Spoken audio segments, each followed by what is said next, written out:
14ویں تراویح تقریباً 1.5 پارہ،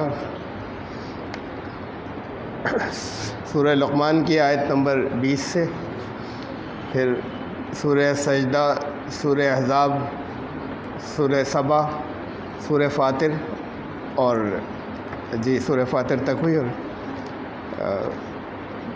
اس کے اندر بسم اللہ الرحمن الرحیم۔ لوگ اللہ کے اطاعت کے بجائے باپ دادا کے دین پر چلتے ہیں، چاہے وہ ان کو جہنم میں لے جا رہے ہوں۔ سخت مصیبت میں لوگ اللہ کو پکارتے ہیں لیکن پھر بھول جاتے ہیں۔ لوگوں اپنے رب کا تقوی اختیار کرو اور اس دن سے ڈرو جب کوئی باپ بیٹے بھی ایک دوسرے کے کام نہیں آئیں گے، نہ یہ دنیا کی زندگی تمہیں دھوکے میں رکھے اور نہ کوئی دھوکے باز ورغلا سکے۔ اس گھڑی کا علم اللہ کو ہے، وہ بارش نازل فرماتا ہے، ماؤں کے پیٹوں میں جو کچھ ہے اس کا علم رکھتا ہے، اور کوئی جاندار یہ نہیں جانتا کہ کل وہ کیا کمائی کرنے والا ہے، اور کوئی یہ نہیں جانتا کہ کس سرزمین میں اس کی موت ہوگی۔ اللہ ہر بات کا علم اور خبر رکھنے والا ہے۔ بسم اللہ الرحمن الرحیم۔ سورہ سجدہ کے الف لام میم الکتاب کا نزول رب العالمین کی طرف سے ہے، یہ تمہارے رب کی طرف سے حق ہے تاکہ تم اس قوم کو ڈراؤ جن کے پاس تم سے پہلے کوئی ڈرانے والا نہیں پہنچا۔ 6 مراحل میں آسمانوں اور زمین کو پیدا کرنے کے سوا تمہارا کوئی حامی و مددگار نہیں ہے۔ اللہ آسمان سے زمین کی طرف اپنے امر کی تدبیر کرتا ہے، وہ امر اللہ کی طرف ایک یوم میں لوٹتا ہے جس کی مقدار تمہاری گنتی میں 1000 سال ہے۔ آخرت کے منکرین سے کہو کہ کاش تم اس وقت کو دیکھ سکتے جب مجرم اپنے رب کے حضور گڑ گڑا کر واپس بھیجے جانے کی مہلت مانگ رہے ہوں گے، مگر کہا جائے گا کہ تمہیں خبردار کیا گیا تھا لیکن تم نے اس دن کی ملاقات کو فراموش کر دیا، اللہ نے بھی اب تمہیں بھلا دیا۔ اللہ کی آیات پر ایمان لانے والے سجدوں میں گرتے ہیں، تکبر نہیں کرتے، اس کے دیے ہوئے رزق میں سے خرچ کرتے ہیں۔ اللہ تو دنیا میں پریشانیوں میں مبتلا کرتا رہتا ہے تاکہ لوگ اللہ کی طرف رجوع کریں اور بڑے عذاب سے بچ جائیں۔ لوگوں نے تاریخ پر غور نہیں کیا اور ان مناظر پر بھی غور نہیں کیا کہ اللہ ایسی زمین پر پانی بہا لاتا ہے جہاں سبزہ نہیں اگتا اور پھر وہاں فصل اگنے لگتی ہے۔ اور اگر وہ یہ پوچھیں کہ فیصلہ کب ہوگا تو کہہ دو کہ فیصلے کے دن ایمان لانا تمہارے کام نہیں آئے گا۔ جنہوں نے کفر کیا انہیں پھر مہلت نہیں ملے گی، انہیں ان کے حال پر چھوڑو اور انتظار کرو۔ سورہ الاحزاب بسم اللہ الرحمن الرحیم۔ اللہ کا تقوی اختیار کرو اور کفار و منافقین کے اطاعت نہ کرو۔ منہ بولے بیٹے تمہارے حقیقی بیٹے نہیں ہوتے، ان کی صحیح ولدیت سے انہیں پکارو، اور اگر ان کے باپوں کا علم نہ ہو تو وہ تمہارے دینی رفیق ہیں۔ نبی کی ذات ایمان لانے والوں پر ان کی جان سے بڑھ کر ہے، اور نبی کی بیویاں ان کی مائیں ہیں۔ جنگ احزاب کا ذکر کرتے ہوئے بتایا کہ اللہ نے فرشتوں کے ذریعے اہل ایمان کی مدد کی اور ایسی آندھی بھیجی جس سے ان کے پاؤں کھڑ گئے۔ ایسے سخت موقعوں پر ایمان والوں کے تو ایمان اور مضبوط ہو جاتے ہیں، اور وہ پکار اٹھتے ہیں کہ اللہ نے یہی تو ہم سے وعدہ کیا تھا کہ گھراؤ اور مخالفت ہوگی۔ لیکن منافقین ایسے موقعوں پر چھٹ کر الگ ہو جاتے ہیں۔ مشکل وقت میں ہیلے بہانے کرنے والے منافق ہوتے ہیں۔ ان سے کہہ دو کہ اگر موت یا قتل سے بھاگ رہے ہو تو یہ یاد رکھو کہ جب اللہ تمہیں نقصان میں رکھنا چاہے تو کوئی دور نہیں کر سکتا۔ نبی کی بیویاں بھی چونکہ نمونہ ہوتی تھیں اس لیے بتایا گیا کہ اگر انہوں نے کوئی فحش کام کیا تو دوہری سزا اور دوہرا عذاب ہوگا۔ ان سے خطاب کرتے ہوئے کہا گیا کہ تم کسی بھی دوسری عورت کی طرح نہیں ہو، اپنی سجدہ دکھاتی نہ پھرو، ایسے لہجے میں بات نہ کرو کہ کسی کو غلط فہمی ہو جائے، اپنے گھروں میں لگ کر رہو۔ اللہ تو اہل بیت سے گندگی دور کر دینا چاہتا ہے۔ اللہ اور رسول جب کوئی فیصلہ کر دیں تو کسی کو اس معاملے میں خود فیصلہ کرنے کا اختیار نہیں ہے۔ محمد کی کوئی نرینہ اولاد نہیں ہے، وہ اللہ کے رسول و خاتم النبیین ہیں۔ نبی کے لیے اللہ نے 4 نکاحوں کے بعد بھی نکاح کی اجازت رکھی ہے، یہ اجازت دیگر ایمان والوں کے لیے نہیں ہے۔ ایمان والوں کو ہدایت کی گئی کہ اگر نبی کی بیویوں سے کچھ بات کرنی ہو یا مانگنا ہو تو پردے کے پیچھے سے کہا کریں۔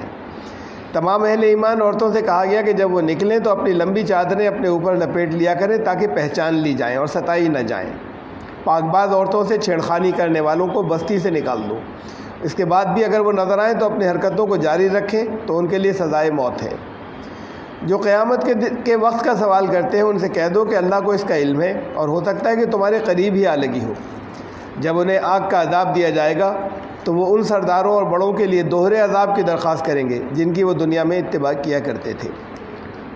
ایمان والو تقوی اختیار کرو اور سیدھی سچی بات کیا کرو، اللہ تمہارے اعمال درست فرما دے گا اور گناہوں کی مغفرت فرمائے گا۔ اللہ نے امانت کا بار آسمانوں اور زمین اور پہاڑوں پر نہیں ڈالا، انسان کو اس لیے چنا کہ اس میں حد سے گزر جانے اور اپنی ضد پر اڑ جانے کا مادہ بھی رکھا گیا تھا۔ اس کی یہ آزمائش ہونی تھی کہ وہ ان رجحانات کو کنٹرول کر کے اپنے آپ کو بار امانت اٹھانے کا اہل ثابت کرتا ہے یا نہیں۔ یہ اس لیے ہوا تاکہ کھرے کھوٹے الگ ہو جائیں اور اللہ منافق مرد عورتوں اور مشرک مرد عورتوں کو سزا دے، اور سچے ایمان والوں سے جو خطائیں بھی ہوں ان پر ان کی توبہ قبول فرمائے۔ وہ غفور الرحیم ہے۔ سورہ سبا، بسم اللہ الرحمن الرحیم۔ حقیقی تعریف اس اللہ کے لیے جو آسمانوں اور زمین کی ہر چیز کا مالک ہے، اور آخرت میں بھی اصل حمد اسی کی ہے۔ حضرت داؤد علیہ السلام کو اللہ نے ایسی حکومت دی تھی کہ پہاڑ ان کا راستہ نہیں روک پاتے تھے، پرندے بھی تابع تھے، اور ان کی سلطنت کے لوگ لوہے کو پگھلا کر زرہیں یا آرمر اور طرح طرح کی چیزیں بناتے تھے۔ حضرت سلیمان کو یہ اقتدار تو ورثے میں ملا، لیکن مخالف ہوائیں بھی سمندر میں دور دور تک ان کی بادبانی کشتیوں کو صحیح سمت میں لے جاتی تھیں۔ ان کے دور حکومت میں تانبا پگھلا کر اس سے طرح طرح کی چیزیں بنانا عام تھا۔ اللہ نے جنوں کو بھی ان کے کنٹرول میں دیا تھا۔ جو جن بھی ان سے سرکشی کرتا اس کو بھڑکتی آگ میں جلنے کی سزا اللہ کی طرف سے مقرر تھی۔ وہ جنوں سے بلند عمارتیں، مجسمے، بڑے بڑے حوض اور بہت بڑی بڑی دیگیں بنواتے تھے۔ حضرت سلیمان علیہ السلام کا جب انتقال ہوا تو سلطنت کی طاقت ان کے نااہل بیٹے رجام کی وجہ سے بہت جلد ختم ہو گئی، جیسے اسے گھن لگ گیا ہو۔ لیکن جب تک حالات بالکل ہی خراب نہ ہو گئے، جنوں کو اس کا اندازہ نہیں ہوا اور وہ بدستور اطاعت میں لگے رہے، اور اس طرح جنوں کے اس جھوٹے دعوے کی پول کھل گئی کہ وہ غیب کا علم جانتے تھے۔ ملکہ سبا کے ایمان لانے کے بعد سے حضرت سلیمان کی نبوت اور رسالت ملک سبا میں جاری تھی، لیکن حضرت سلیمان کے انتقال کے بعد سبا کے لوگ ناشکرے ہو گئے۔ ایک زبردست سیلاب نے لوگوں کو بھی تباہ کر دیا اور بستی کے 2 عظیم الشان باغوں کو بھی تباہ کر دیا۔ تباہی کے بعد ان باغوں میں کڑوے کسیلے پھل اور جھاڑ جھنکار تھے، لیکن اس تباہی سے اللہ نے ان چند لوگوں کو محفوظ رکھا جو ابلیس کے پیرو نہیں تھے۔ عذاب کی جلدی مچانے والوں سے کہہ دو کہ تمہارے لیے ایک ایسے دن کی میعاد مقرر ہے جس کے آنے میں نہ گھڑی بھر تاخیر ہوگی اور نہ اس سے ایک لمحے پہلے ہوگا۔ حشر کے دن مجرمین میں سے وہ لوگ جو دبے کچلے تھے بڑے بننے والوں سے کہیں گے کہ تمہاری وجہ سے ہم ایمان میں نہ آئے۔ وہ کہیں گے کہ تمہیں ہدایت قبول کرنے سے ہم نے نہیں روکا تھا، تم خود ہی مجرم تھے۔ جب کسی بستی میں کوئی خبردار کرنے والا بھیجا گیا تو ہمیشہ اس کے مالدار لوگوں نے اصل مخالفت کی۔ بتا دو کہ میرا رب جس کا چاہتا ہے رزق پھیلا دیتا ہے اور جس کو چاہتا ہے کنٹرول سے دیتا ہے، مگر اکثر لوگ نہیں جانتے۔ کسی کی دولت یا اولاد اللہ سے قربت کا ذریعہ نہیں، بلکہ ایمان و عمل قربت کا ذریعہ ہوتے ہیں۔ کہہ دو کہ ہم تم سے کوئی اجر طلب نہیں کرتے، ہمارا اجر تو اللہ کے ذمہ ہے۔ کہہ دو کہ اگر میں گمراہ ہوا تو میری گمراہی کا وبال مجھ پر ہے، اور اگر میں ہدایت پر ہوں تو اپنے رب کے نازل کردہ کلام کے باعث۔ پھر جس روز یہ گھبرائے پھر رہے ہوں گے اور کہیں بچ کر نہ جا سکیں گے، بلکہ قریب ہی سے پکڑ لیے جائیں گے، اس وقت کہیں گے کہ ہم ایمان لائے۔ اس وقت ان کی یہ تمنا پوری نہیں ہوگی۔ سورہ فاطر، بسم اللہ الرحمن الرحیم۔ اصل تعریف اللہ کے لیے ہے جو آسمانوں اور زمین کا بنانے والا اور فرشتوں کو پیغام رساں مقرر کرنے والا ہے۔ اللہ کے احسانات کو یاد رکھو اور شرک نہ کرو، اللہ کا وعدہ سچا ہے۔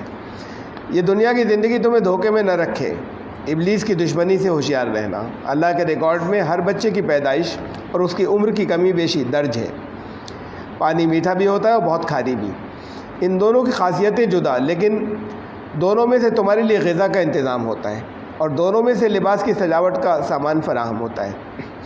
دن اور رات، چاند اور سورج جس کے بس میں ہے اسے چھوڑ کر جسے لوگ پکارتے ہیں، وہ کسی حقیر ترین چیز کے بھی مالک نہیں، اور قیامت کے دن وہ ان سے بیداری کا اعلان کر دیں گے۔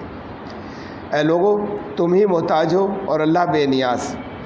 وہ چاہے تو تمہاری جگہ کوئی نئی خلقت لے آئے، کوئی کسی دوسرے کا بوجھ نہیں اٹھائے گا، اور کوئی بوجھ سے لدا ہوا جب کسی کو پکارے گا تو اس کا ایک تنکا بھی کم کرنے کے لیے کوئی آگے نہیں آئے گا، چاہے وہ قریب ترین رشتہ دار ہی کیوں نہ ہو۔ اللہ جسے چاہتا ہے سنواتا ہے، تم انہیں نہیں سنا سکتے جو ایسے ہیں جو قبروں میں مردے ہیں۔ پھلوں کے مختلف رنگوں اور ذائقوں کو دیکھو، پہاڑوں کے الگ الگ رنگوں اور دھاروں کو دیکھو، انسانوں اور جانوروں کی رنگتوں کے فرق پر غور کرو۔ جو جتنا زیادہ علم والا ہوگا وہ اتنا ہی ان چیزوں کے فرق کی گہرائی میں جا کر اللہ سے ڈرنے والا ہوگا۔ جو قرآن تلاوت کرتے ہیں، نماز قائم کرتے ہیں، اللہ کے دیے ہوئے میں سے خرچ کرتے ہیں، ان کی تجارت نفع کی ہے۔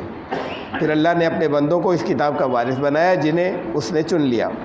اللہ آسمانوں اور زمین کی پوشیدہ چیز اور ہر راز سے واقف ہے۔ جو لوگ بڑی بڑی قسمیں کھا کر کہا کرتے تھے کہ اگر کوئی خبردار کرنے والا ان کے پاس آتا تو سب سے بڑھ کر راست باز ہوتے، انہی کے پاس جب خبردار کرنے والا آیا تو طرح طرح کی چالیں اس کے خلاف چلنے لگیں۔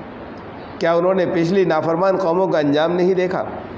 اگر اللہ لوگوں کے کرتوتوں کی سزا فوراً دے دیا کرتا تو زمین پر کوئی جاندار نہ بچتا، مگر سب کو ایک مقررہ وقت کے لیے مہلت دی جاتی ہے۔ جب یہ مہلت ختم ہوگی تو اللہ اپنے بندوں کا حساب لے لے گا۔ سبحان اللہ۔